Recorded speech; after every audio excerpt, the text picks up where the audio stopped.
Dear student, welcome back SRG academy YouTube channel पर। आपका बहुत बहुत स्वागत है एसआरजी एकेडमी यूट्यूब चैनल पर। मैं मनीष कुमार पाल आज से एसआरजी एकेडमी यूट्यूब चैनल पर भारतीय राज्य व्यवस्था की जो सीरीज लेकर आए हैं उसे मैं यहाँ पर शुरुआत करने वाला हूँ। और देखिएगा, यहाँ पर जो शिक्षा के क्षेत्र में डिजिटल क्रांति जो हमारे गुरुजी वेद प्रकाश यादव जी लेकर आए हैं, जिसमें उनका मैं बहुत तहे दिल से धन्यवाद देना चाहूँगा कि एक कस्बा, एक ग्रामीण क्षेत्र में डिजिटल क्रांति लाए हैं। तो सभी बच्चों से मैं आग्रह करना चाहूँगा कि आप सर जी का हौसला बढ़ा सकते हैं उनका। ठीक है, तो आप क्या करेंगे तो चैनल का सब्सक्राइब करिएगा, वीडियो को लाइक करिएगा, जिससे कि क्या होगा कि अगर जब भी यूट्यूब पर कोई वीडियो आएगा तो आपके पास नोटिफिकेशन पहले पहुंच जाएगा। आप उस वीडियो को बगैर समय की प्रतीक्षा किए आप उस वीडियो को देख सकते हैं। तो चलिए अब हम शुरुआत करते हैं राज्य व्यवस्था की। तो राज्य व्यवस्था के अंतर्गत में संविधान आता है, तो संविधान को प्रारंभ करने से पहले राज्य व्यवस्था का आपको परिचय करा दिया जाना चाहिए। तो राज्य व्यवस्था जो शब्द है, ये शब्द दो शब्दों से मिलकर बना हुआ है। ये शब्द दो शब्द जो हैं वो उसमें पहला शब्द हमारा है राज्य, और दूसरा जो शब्द है वह है व्यवस्था। दूसरा जो शब्द है वह क्या है? व्यवस्था। देखिएगा, राज्य व्यवस्था दो शब्दों से मिलकर बना होता है, राज्य और व्यवस्था। यहाँ पर राज्य व्यवस्था में जो राज्य शब्द आता है, इसका अर्थ प्रांतों से नहीं होता है। राज्य व्यवस्था में राज्य का अर्थ प्रांतों से नहीं होता है। फिर अगर राज्य व्यवस्था में राज्य का अर्थ प्रांतों से नहीं होता है तो फिर किससे होता है? तो राज्य व्यवस्था में राज्य का अर्थ देश से होता है, यानी कि राष्ट्र से होता है, नेशन से होता है, यानी कि कंट्री से होता है। ठीक है ना। अब बात करते हैं व्यवस्था की। देखिए, हमारा भारत है लोकतंत्र, तो लोकतंत्र में जिसकी सरकारें आती हैं वो अपनी व्यवस्था चलाता है। तो किसी भी देश को संचालित करने हेतु जो व्यवस्था अपनाई जाती है उसे हम शासन कहते हैं। किसी भी देश को संचालित करने हेतु जो व्यवस्था अपनाई जाती है उसे हम क्या कहते हैं? शासन कहते हैं। तो राज्य व्यवस्था के बारे में आपने राज्य और व्यवस्था के बारे में समझा कि राज्य जो है ना, राज्य का अर्थ प्रांतों से नहीं होता है, राज्य का अर्थ देश और राष्ट्र से होता है। किसी भी देश को संचालित करने हेतु जो व्यवस्था अपनाई जाती है उसे हम शासन कहते हैं। फिर बात आती है कि स्वतंत्र देश, स्वतंत्र देश के पास कौन कौन से अंग होना चाहिए, राज्य के कितने अंग होते हैं, अब हम लोग इस पर चर्चा करने वाले हैं। ठीक है।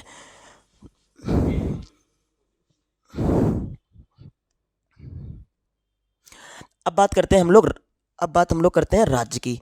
देखिएगा, राज्य के होते हैं चार अंग। कितने अंग होते हैं? चार अंग होते हैं। पहला जो अंग होता है वो होता है भूभाग।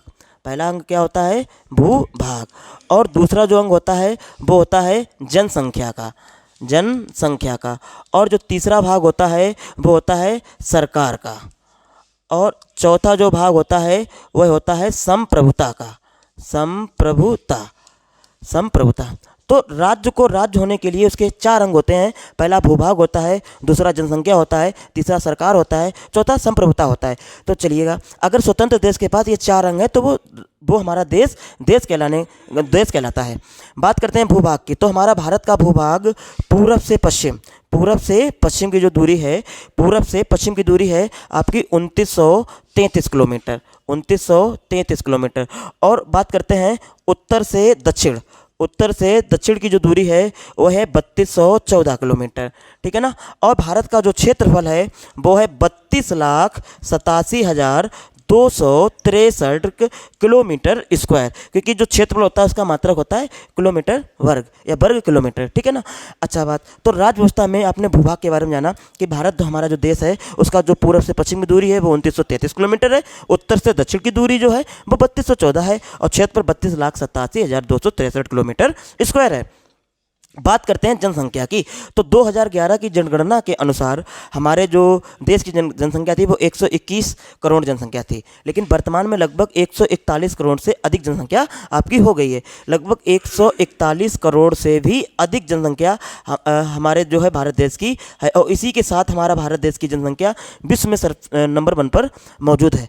बात करते हैं सरकार की। सरकार के बारे में तो आप लोग जानते हैं, राज्य स्तर और केंद्र स्तर में दोनों की सरकार आपकी बीजेपी चल रही है। अभी हम लोग राज्य का सरकार का भी क्लासिफिकेशन करेंगे। बात आती है संप्रभुता की। संप्रभुता, अभी आपके दिमाग में बात आ रही होगी कि भूभाग तो समझ में आ गया, जनसंख्या समझ में आ गया, सरकार समझ में आ गया, लेकिन संप्रभुता समझ में नहीं आई। संप्रभुता का अर्थ क्या होता है? देखिए, संप्रभुता समस्त निर्णय लेने की स्वयं की क्षमता को संप्रभुता कहते हैं।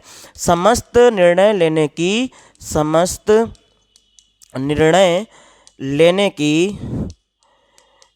स्वयं की क्षमता, समस्त निर्णय लेने की स्वयं की क्षमता हमारी क्या कहलाती है? संप्रभुता। देखिए, जब हम लोग ब्रिटिश सरकार के अधीन थे उस समय हमारे पास भूभाग भी था, जनसंख्या भी थी, सरकार भी थी, लेकिन हमारे पास क्या नहीं था? संप्रभुता नहीं था। हम लोग अपना निर्णय स्वयं नहीं ले सकते थे। अच्छा, तो स्वतंत्र देश के पास ये 4 चीज़ें होना जरूरी है। आपके एग्जाम में आ सकता है कि राज्य या किसी भी राज्य के कितने अंग होते हैं या किसी देश के कितने अंग होते हैं। आपको पता है ये राज्य कार्य यहाँ पर किससे है? यहाँ राज्य कार्य जो है वो देश से है, यानी कि राष्ट्र से है। तो यानी कि अभी राज्य व्यवस्था में, राज्य व्यवस्था के बारे में पढ़ा आपने। राज्य व्यवस्था राज्य और व्यवस्था से मिलकर बना है और राज्य के 4 अंग होते हैं: भूभाग, जनसंख्या, सरकार और संप्रभुता। अब बात आती है हमारी सरकार की। देखिए, सरकार के कितने अंग होते हैं, ठीक है ना? सरकार के कितने अंग होते हैं देखिएगा। अब हमारी बात आएगी सरकार की। सरकार के 3 अंग होते हैं। सरकार के 3 अंग होते हैं। पहला होता है विधायिका, पहला होता है विधायिका, और दूसरा जो अंग होता है वो होता है कार्यपालिका। दूसरा जो अंग होता है वो होता है कार्यपालिका, और तीसरा जो अंग होता है वह होता है न्यायपालिका। ठीक है ना? यानी कि कोई भी सरकार होती है वो कानून कैसे बनाएगी, कानून का निर्माण कहाँ करेगी और उसको न्याय कहाँ से दिलाएगा। इसलिए सरकार के 3 अंग होते हैं: विधायिका, कार्यपालिका और न्यायपालिका। विधायिका में होता है कानूनों का निर्माण करने वाली संस्था। यानी विधायिका जो होती है ये कानून का निर्माण करने वाली संस्था। कानून का निर्माण करने वाली संस्था, यानी विधायिका क्या होती है? कानून का निर्माण किस में होता है? विधायिका में होता है। कार्यपालिका का काम क्या होता है? कानूनों को लागू कराने वाली संस्था। कानूनों को लागू कराने वाली संस्था, यानी कि कानून को लागू कराने वाली संस्था हमारी कौन सी होती है? कार्यपालिका होती है। न्यायपालिका में आप न्याय छिपा हुआ है, तो न्यायपालिका में यानी कि कानून के आधार पर न्याय दिलाने वाली संस्था हमारी कौन सी है? न्यायपालिका।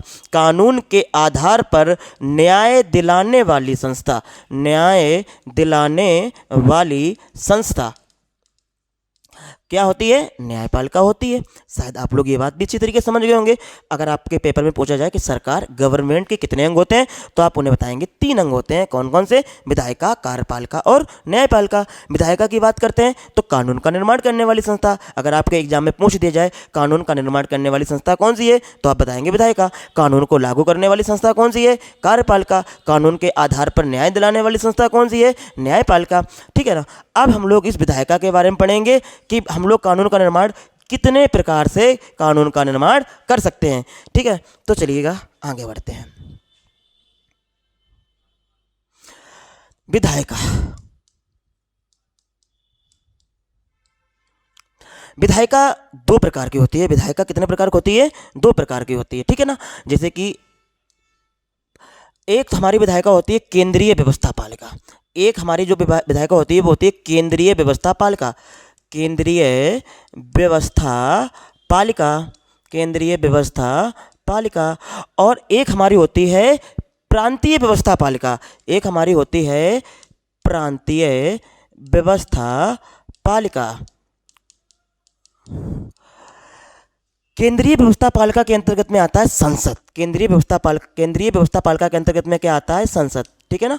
चलिएगा, अब मैं आपसे पूछना चाहूँगा कि संसद के कितने अंग होते हैं। आप लोग आप उत्तर दीजिएगा और कमेंट करके उत्तर दीजिएगा, अपने दिमाग में सोचिएगा। ठीक है ना? मैं आपको ऑप्शन देता हूँ 2, 3, 1।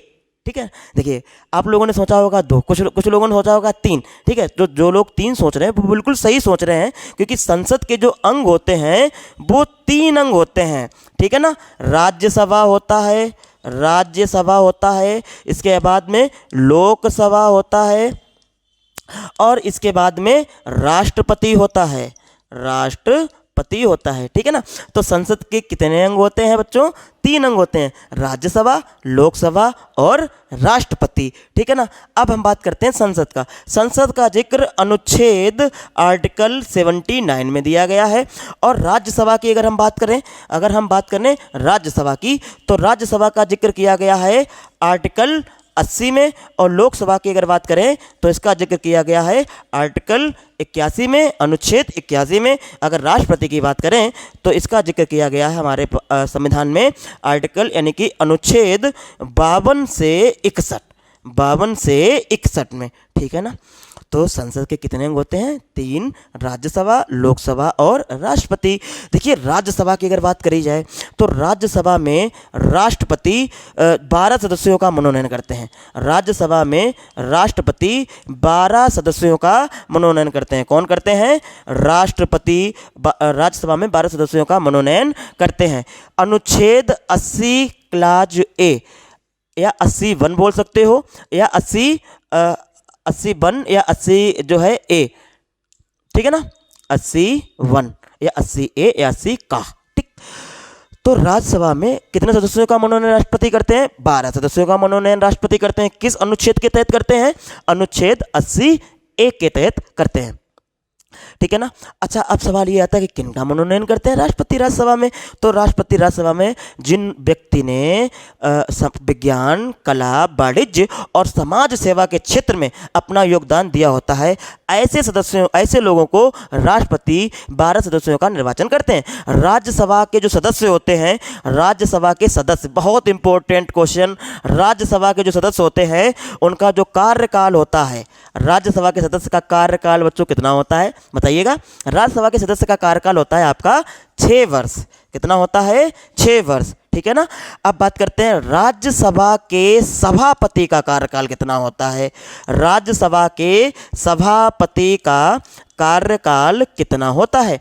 तो देखिएगा, अब आप लोग सोच रहे होंगे कि राज्यसभा के सदस्यों का कार्यकाल 6 वर्ष है तो राज्यसभा के सभापति का कार्यकाल भी 6 वर्ष होगा, तो बिल्कुल गलत है। राज्यसभा के सभापति का कार्यकाल होता है 5 वर्ष। अब आप कहेंगे ये क्यों? 5 वर्ष क्यों? देखिए, राज्यसभा का जो सभापति होता है वो उपराष्ट्रपति होते हैं, और उपराष्ट्रपति का कार्यकाल कितने वर्ष होता है? 5 वर्ष होता है, ठीक है ना। तो ये डाउट क्लियर हुआ आपका कि राज्यसभा के सदस्य का कार्यकाल कितना? 6 वर्ष। राज्यसभा का सभापति का कार्यकाल 5 वर्ष, और सभापति कौन होते हैं? उपराष्ट्रपति होते हैं। उपराष्ट्रपति राज्यसभा के सभापति होते हैं, ठीक है ना। इसके बाद में बात करते हैं राज्यसभा। राज्यसभा को हम लोग बोलते हैं उच्च सदन। राज्यसभा को हम लोग क्या बोलते हैं? उच्च सदन, ठीक है ना। राज्यसभा को हम लोग उच्च सदन भी बोलते हैं। क्या बोलते हैं? उच्च सदन। इसके बाद में इसे हम लोग बोलते हैं द्वितीय सदन। द्वितीय सदन बोलते हैं। इसके बाद में अगर राज्यसभा की बात करी जाए तो राज्यसभा में प्रति 2 वर्ष के अंतराल पर चुनाव होता है। प्रति 2 वर्ष के अंतराल पर चुनाव होता है। और राज्यसभा के सदस्यों का कार्यकाल कितना होता है? 6 वर्ष का होता है, अभी मैं आपको बता चुका हूं। और राज्यसभा के सभापति का कार्यकाल कितना होता है? 5 वर्ष होता है। क्यों? क्योंकि राज्यसभा का सभापति उपराष्ट्रपति होते हैं, और उपराष्ट्रपति का कार्यकाल कितना होता है? 5 वर्ष होता है, ठीक है ना।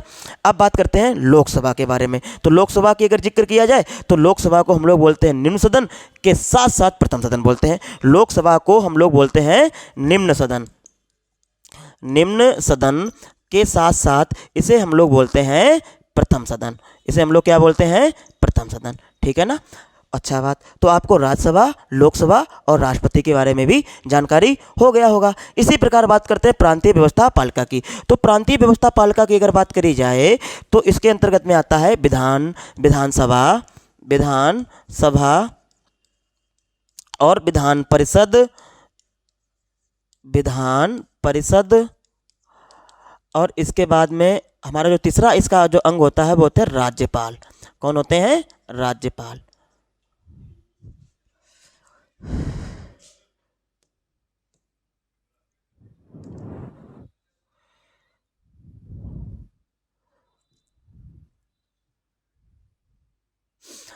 राज्यपाल यानी कि जो तीसरे वाले जो अंग होता है वो कौन होता है? राज्यपाल, ठीक है ना। विधानसभा की बात करते हैं तो इसका जिक्र है अनुच्छेद 170 में। विधान परिषद का है 169 में। और इसके बाद में राज्यों का जो विधानमंडल होता है, प्रांतीय विधानमंडल होता है, उसका 168 में होता है। राज्यपाल का होता है अनुच्छेद 155 में होता है, ठीक है ना। तो अभी तक आप लोगों ने राजव्यवस्था का परिचय के बारे में समझा, ठीक है ना। राजव्यवस्था के बारे में समझा कि राजव्यवस्था 2 शब्दों से मिलकर बना होता है, राज्य और व्यवस्था। राज्य का अर्थ राज्य से नहीं होता है, किससे होता है?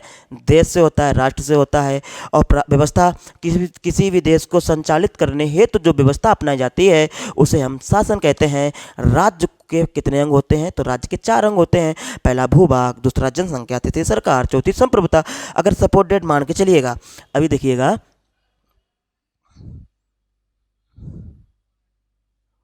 अभी देखिएगा यहाँ पर, अगर कोई भी राज्य कोई भी देश है उसके पास अगर भूभाग नहीं होगा तो वो देश ही नहीं हो सकता। अगर चलो मान के चलते हैं उसके पास भूभाग भी है, वहाँ पर लोग रहने के लिए नहीं है, तो भी वो देश नहीं हो सकता। फिर उस देश का हम लोग करेंगे क्या?